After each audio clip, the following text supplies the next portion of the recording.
Following what feels like years of rumors, Call of Duty Modern Warfare 2 is releasing on October 28th for Xbox One, Xbox Series X and S, PS4, PS5, and PC. There's quite a lot to look forward to, whether it's the campaign, revamped Gunsmith, special ops, or multiplayer. But this being Call of Duty means plenty to be concerned about, especially following the recent beta. Check out our 10 biggest concerns here. Enemy is taking Charlie. Bravo.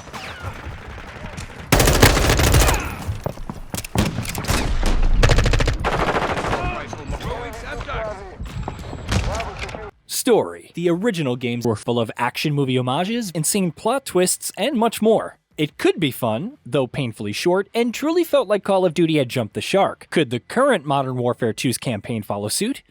It's hard to say, but judging by the various teasers, there's still a gritty modern shooter vibe as opposed to outright cheese. We'll see how it ultimately pans out at launch. Special Ops.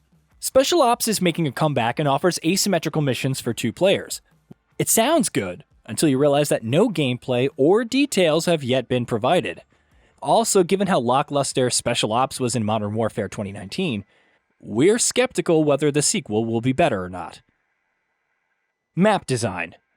Map design, especially in multiplayer, will always be a hit or miss affair. Some players will adore maps based on their playstyles, and others will not. Some maps are better suited to larger numbers of players and feel awful in 6v6, like Hotel and Museum. You also have issues with spawns ruining the overall flow of a match. Not every map can be a shipment or shoot house, and there are still more to come, but certain things need to be tweaked ahead of launch. FOOTSTEP audio. Domination. Strasser 1, your task is to control the objectives. Remember how annoyingly loud FOOTSTEP audio was in Modern Warfare 2019? Well, good news, the sequel has the same issue in spades. Even after adjustments for the second beta weekend, FOOTSTEP audio still seems to be loud. Why does it matter? The lack of the classic minimap and dead silence being a field upgrade instead of a perk means that some enemies can wait around corners and kill you simply by listening to the sound of your footsteps. It may discourage rushing, but in conjunction with everything else, encourages camping that much more. Further adjustments should be forthcoming, but given how long it took to get the previous game right, it may take some time. Skill-based matchmaking.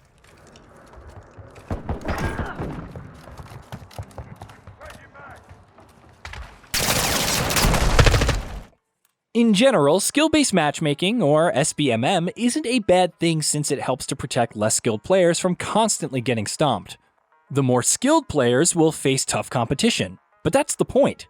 The problem arises when SBMM skews insanely towards one end for a player after just a few victories. An average player could have a comfy 2 or 3 games, then suddenly find themselves battling a squad of pros and getting stomped.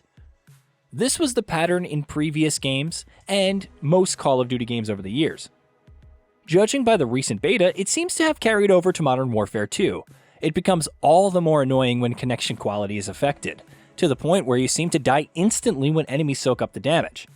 If that weren't enough, you still can't stay in the same lobby after a match.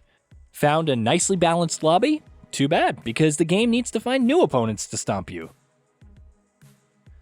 Installation space. Modern Warfare 2019 had some issues with installation space, to put it kindly. At launch, it required a whopping 175 gigabytes on PC. Consoles weren't much better, with the Xbox versions demanding roughly 97 gigs of space.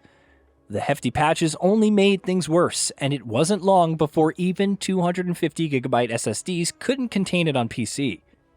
The other culprit was Warzone, and multiplayer being integrated into the same game.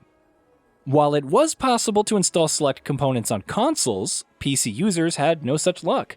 The developer has confirmed that Warzone 2.0 will be separate download from Modern Warfare 2, but you should still be aware of the massive amount of space that the campaign and multiplayer will require.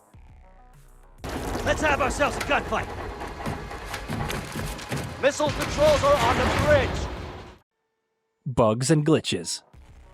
Call of Duty has always had its share of bugs, crashes, and glitches, but these have seemingly increased since the new generation console launched.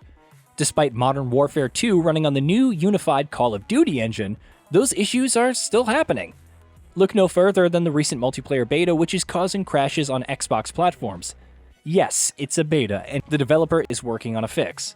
It may not end up utterly broken at launch, but other bugs and glitches seem a given.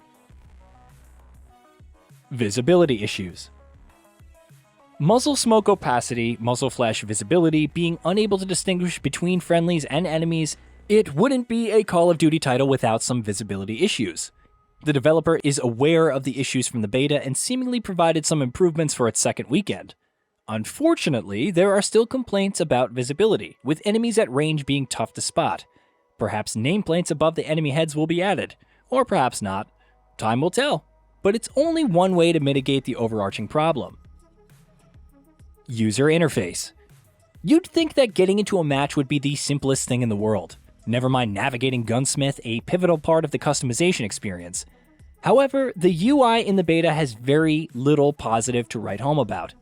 Instead of a menu with modes arranged in rows, they're arranged column-wise, which means you have to scroll from left to right to reach your desired playlist. All that space in the middle is for, well, nothing, unless you count some pretty background images. The Gunsmith menu is also tough to navigate, requiring multiple button presses to reach an option. Also, not showing deaths on the scoreboard during a match, and only afterwards? Even Overwatch 2 doesn't do that. Minimap. Somehow, the minimap has been a point of contention for the franchise over the years. Call of Duty Vanguard made changes which weren't really well received, and Modern Warfare 2 continues in the same fashion.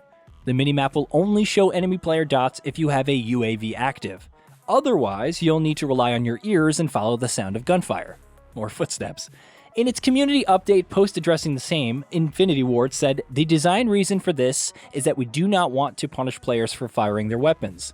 We also want players to actively search out the origin of a gunshot versus just traveling directly to where the dot is on the map."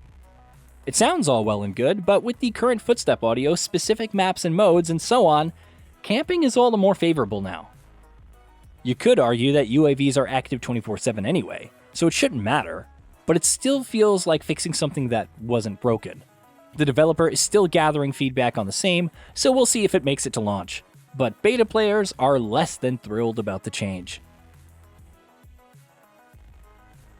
Hey, did you know that we at Gaming Bolt upload new videos every day? Stick around, drop a like, subscribe, hit that bell, and let us know what kind of content you'd like to see in the future with a comment below.